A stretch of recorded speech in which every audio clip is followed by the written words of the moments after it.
बिस्मिल्लाहिर्रहमानिर्रहीम। अस्सलाम वालेकुम स्टूडेंट्स, कैसे हैं आप? उम्मीद है कि आप सब खैरियत से होंगे। ओके बेटा, आज हम हिस्सा नज़म स्टार्ट करेंगे। नज़म के बारे में बताते चलूँ कि नज़म से मुराद तरतीब देना या किसी चीज़ को लड़ी में परोना नज़म कहलाता है। आज हम नज़म हम पढ़ेंगे। हम से मुराद अल्लाह ताला की तारीफ़ बयान करना, यानी कि ऐसी नज़म जिसमें अल्लाह ताला की तारीफ़ बयान की जाए, नज़म हम कहलाती है। नज़म पढ़ने से पहले हम इस नज़म के शायर का तारुफ़ पढ़ते हैं। इस नज़म के शायर का नाम है ख्वाजा अल्ताफ़ हुसैन हाली, जो कि 1837 में पैदा हुए और 1914 में इन्होंने वफ़ात पाई। ख्वाजा अल्ताफ़ हुसैन हाली पानीपत में पैदा हुए। इनका ताल्लुक़ इंसारियों के एक मुअज़्ज़िज़ ख़ानदान से था, जो ग़ियासुद्दीन बलबन के ज़माने में हरात से हिंदुस्तान आया और फिर यहीं का हो रहा। इनके वालिद ख्वाजा इस बख्श ने इंतहाई उसरत और तंगदस्ती में ज़िंदगी गुजारी। हाल ही अभी 9 साल के थे कि उनके वालिद का इंतकाल हो गया। बड़े भाई और बहन ने हाली की परवरिश की। 17 साल की उम्र में इनकी रजामंदी के बगैर इनकी शादी कर दी गई। इल्म के शौक़ में ये बीवी को मेके छोड़कर दिल्ली चले गए और वहाँ 1.5 साल मारूफ आलम और वाज मौलवी नवाज़िश अली के मदरसे में ज़ेर तालीम रहे। 1856 में हिसार कलेक्ट्री में मुलाजिम हो गए, मगर 1857 की जंग आज़ादी के बाद इन्हें वापस आना पड़ा। 1857 के बाद नवाब मुस्तफ़ा ख़ान शिफ्ता के मसाइब और उनके बच्चों के अतालीक रहे, यानी कि उनके बच्चों के उस्ताद रहे। इसी ज़माने में उन्होंने शायरी में मिर्ज़ा गालिब की शागिर्दी इख्तियार की। गवर्नमेंट बुक डिपो लाहौर और इंग्रो बुक स्कूल दिल्ली में मुलाजमत की। 1904 में इन्हें शम्सुल उलमा का खिताब मिला। मौलाना हाली का शुमार उर्दू अदब के अहम शायरों, नसर निगारों और तनकीद निगारों में होता है। देखिए यहाँ पे कि मौलाना हाली यानी कि शायर भी थे, नसर निगार भी थे और तनकीद निगार भी थे।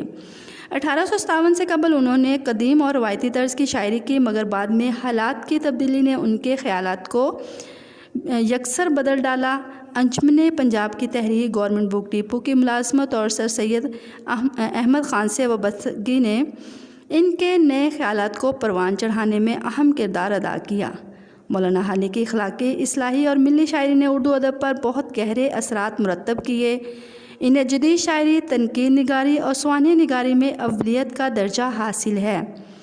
मौलाना हाली ने नसर और नज़म में कई किताबें भी यादगार छोड़ी हैं। उनकी अहम किताबों में दीवान हाली, मुसद्दस हाली, मदो जज़र इस्लाम, मुक़दमा शेर व शायरी, यादगार गालिब, हयात सैदी और हयात जावेद ख़ुसूसियत से काबिल ज़िक्र हैं।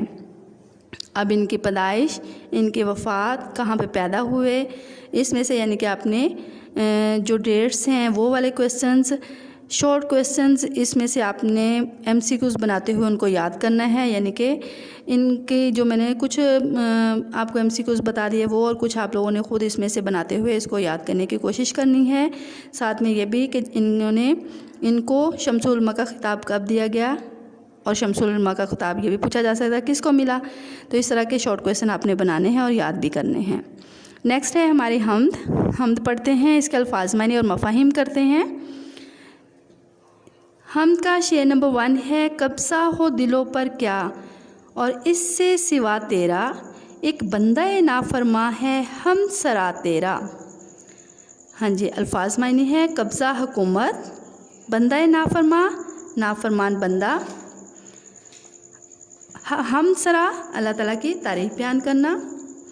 मफ़हूम है इसका, ऐ अल्लाह बंदों के दिलों पर तेरा कब्ज़ा होने की इससे बढ़कर और क्या दलील हो सकती है कि हुक्म ना मानने वाला बंदा भी तेरी हमदो तारीफ़ कर रहा है, तेरी हमदो सना बयान कर रहा है। ओके, नेक्स्ट शेर है शेर नंबर 2, गो सबसे मुक़द्दम है हक़ तेरा अदा करना, बंदे से मगर होगा हक़ कैसे अदा तेरा। इसके अल्फाज मायनी है, गो अगरचा मुक़द्दम पहला, हक़ वाजिब। मफ़हूम है इसका, अगरचा अल्लाह ताला की अता सबसे पहला फ़र्ज़ है, मगर इंसान इस हक़ की अदायगी से आजिज़ है। नेक्स्ट है, महरम भी है ऐसा ही जैसा कि है ना महरम, कुछ कह ना सका जिस पर या भेद खुला तेरा। महरम वाकिफ़, ना महरम नावाकिफ, या यहाँ भेद राज, खुलना ज़ाहिर होना। मफ़हूम है, ए अल्लाह ताला तुझे जानने वाला भी ऐसा ही है जैसा कि ना जानने वाला, क्योंकि तेरी ज़ात के राज जिस पर आश्कार हो जाते हैं वो किसी से कुछ भी नहीं कह सकता। नेक्स्ट है शेर नंबर 4। जचता नहीं नज़रों में या खिल्लत सुल्तानी, कमली में मगन अपनी रहता है गदा तेरा। इसके अल्फाज मायनी हैं जचना, अच्छा लगना या पसंद आना, खिल्लत सुल्तानी बादशाही लिबास, कमली दरवेशाना लिबास, मगन महव होना या खोया हुआ होना, गदा फ़कीर।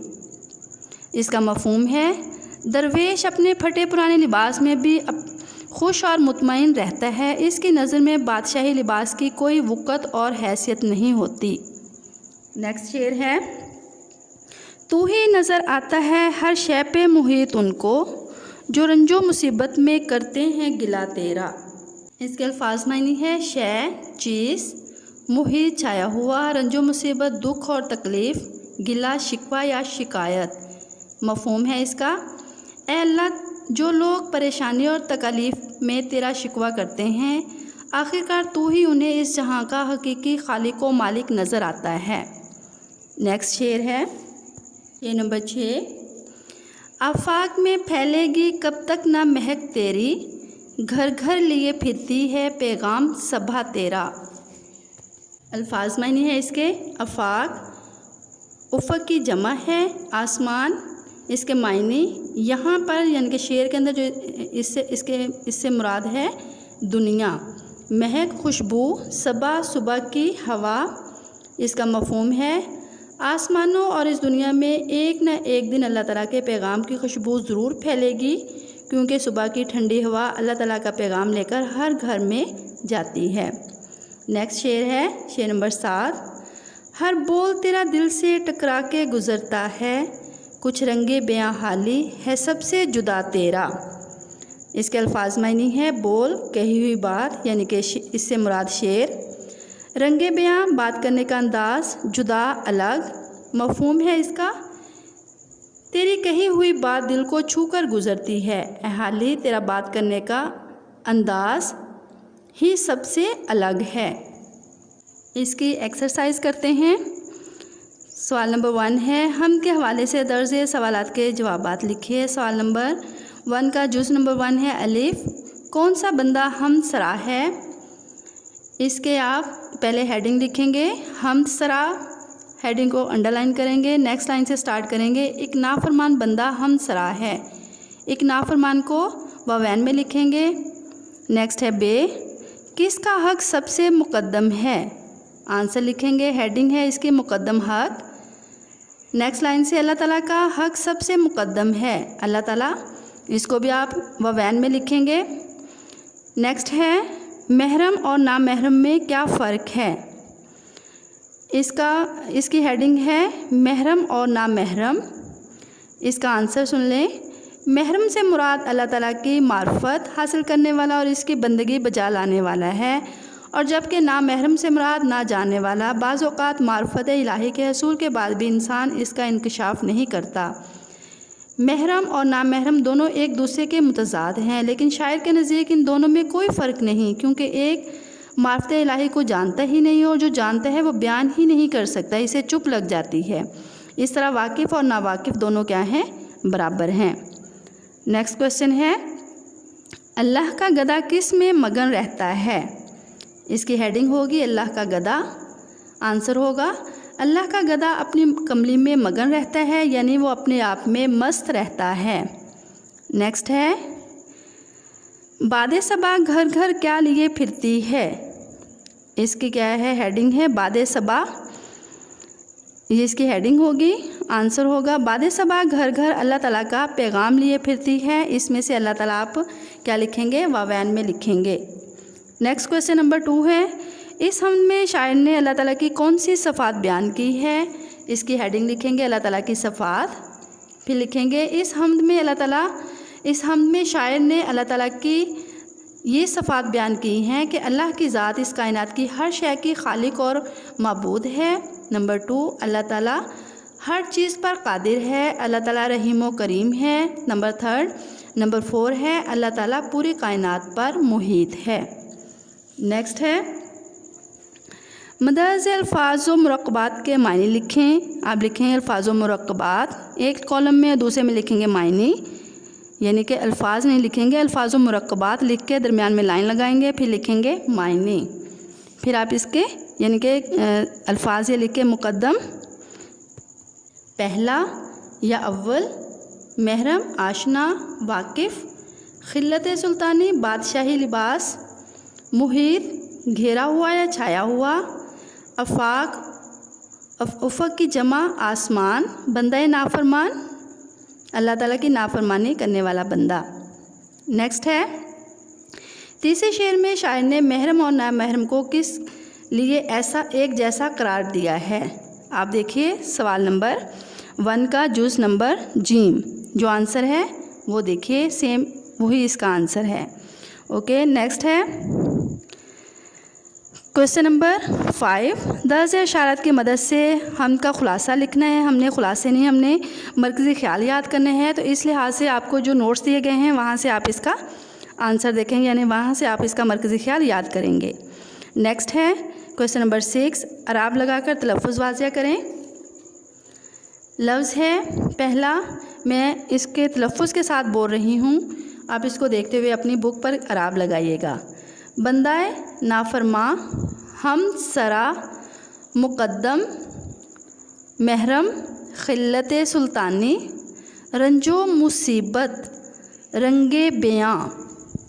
नेक्स्ट है मुनासिब अल्फाज की मदद से मिसरे मुकम्मल करें, क्योंकि ये ऐसे मिसरे नहीं हैं कि जो आप नहीं कर सकते, ये यानी कि इनमें कुछ लफ्ज़ यानी कि मिस किए हुए हैं। आपने अपनी नज़म पूरी को एक दफ़ा रीड आउट करना है, वहाँ से देखते हुए आपने ये वाले मिसरे कंप्लीट करने हैं अपनी बुक पर, नोट्स पर नहीं करने। कहाँ पे करने हैं? बुक पर ही करने हैं। ओके, नेक्स्ट हमारा क्वेश्चन है नाफरमान और नामहरम में नून अलिफ़ना साबका है। आप ऐसी 5 मिसालें तलाश करें जिसमें ना साबका के तौर पर इस्तेमाल हुआ हो। हाँ जी, इसका जवाब है आपने भी तलाश करने हैं, लेकिन मैं आपको कुछ मैं भी बता देती हूँ। नंबर 1 है ना समझ, ना खलफ, ना लायक, नारवा, नातवा। अब आपने भी तलाश करने हैं, ना लायक नहीं बनना। ओके, नेक्स्ट क्वेश्चन नंबर हमारा 9 है, कॉलम मिलाएं। बंदाए नाफरमा, इसका आंसर क्या होगा? हमसरा, मुक़द्दम, हक, महरम, नामहरम, कमली, खिल्लत सुल्तानी, अफाक, महक, पैगाम, सबा, बोल, रंगे बयां। नेक्स्ट है काफ़िया। काफ़िया के बारे में बताते चलूँ। काफ़िया क्या है? शेर के आखिर में आने वाले हम आवाज़ अल्फाज को काफ़िया कहा जाता है, यानी कि ये हम आवाज़ अल्फाज होते हैं, यानी कि इनकी आवाज़ एक जैसी होती हैं, लेकिन ये अल्फाज मायने के लिहाज से मुख्तलिफ होते हैं। ओके, हर शेर में काफ़िया तब्दील होता है, ताहम इनकी सूरत आवाज़ एक जैसी ही रहती है। काफ़िए की जमा क्या है? कवाफ़ी है। और काफ़िए की चंद मिसालें देखिए, ये इसको ख़ुद पढ़िएगा। मिसालें जो है ये अशार लिखे हुए हैं, लास्ट में आपको बता देती हूँ इसकी पहचान जो है कि इन अशार में हवा, दवा, माजरा और दुआ, ये देखिए सबकी आवाज़ क्या है? सेम है ना आवाज़, इनकी आवाज़ एक जैसी होती है, लेकिन ये देखिए अब मायने के लिहाज से हवा का मायने और है, दवा का और है, माजरे का और है और दुआ का और है, लेकिन इसका साउंड एक जैसा है, इसकी आवाज़ एक जैसी है और मायने इसके मुख्तलिफ है। ये इसकी पहचान है किसकी? काफ़िए की, यानी कि ये मायने के लिहाज से मुख्तलिफ होते हैं और आवाज़ के लिहाज से एक जैसे होते हैं। नेक्स्ट है रदीफ़। रदीफ़ के लगवी मानी सवार के पीछे बैठने वाले के हैं। शेर के आखिर में आने वाले लफ्ज़ या अल्फाज के मजमूए को रदीफ़ कहा जाता है। चूँकि ये लफ्ज़ या अल्फाज काफ़िए के बाद आते हैं, इसलिए इन्हें रदीफ़ का नाम दिया गया है। हर शेर में रदीफ़ का लफ्ज़ या अल्फाज हूबहू यानी कि सेम वैसे ही आते हैं, इसमें किसी भी किस्म की तब्दीली नहीं आती। ये सेम वैसे ही होते हैं जैसे कि पहले शेर में हो, दूसरे में भी वैसे ही आएंगे। जैसे कि रदीफ़ की चंद मिसालें आपके सामने हैं, ये अशार हैं, इनको देखें। लास्ट में बता देती हूँ कि इन अशार में अल्फाज आया है नहीं आती, ये देखें, पहले शेर में भी है नहीं आती, दूसरा शेर है उसमें भी नहीं आती और तीसरे शेर में भी नहीं आती। यही लफ्ज़ सेम एक ही जैसा दोहराया गया है। ये क्या कहलाते हैं? होते भी आखिर में हैं और होते क्या हैं? रदीफ़ कहलाते हैं ये अल्फाज। ओके, ये हमारी पूरा यानी कि नज़म मुकम्मल होती है मश्क के साथ। अब आपने इसके मफ़ाहिम याद करने हैं और MCQs बनाने हैं। 5 MCQs तारुफ़ में से, यानी कि जो इसके शायर का तारुफ़ है उसमें से 5 MCQs बनाने हैं। इसके अलावा आपने याद करना नहीं है, बल्कि ये वाला काम जो है मफ़ाहिम और 5 MCQs आपने नोट्स पर लिखने हैं। किस पे लिखने हैं? नोट्स पर। और याद करने हैं आपने मफ़ाहिम के साथ वाहिद जमा और सवालात के जवाबात। ओके, बेस्ट ऑफ लक, अल्लाह हाफिज़।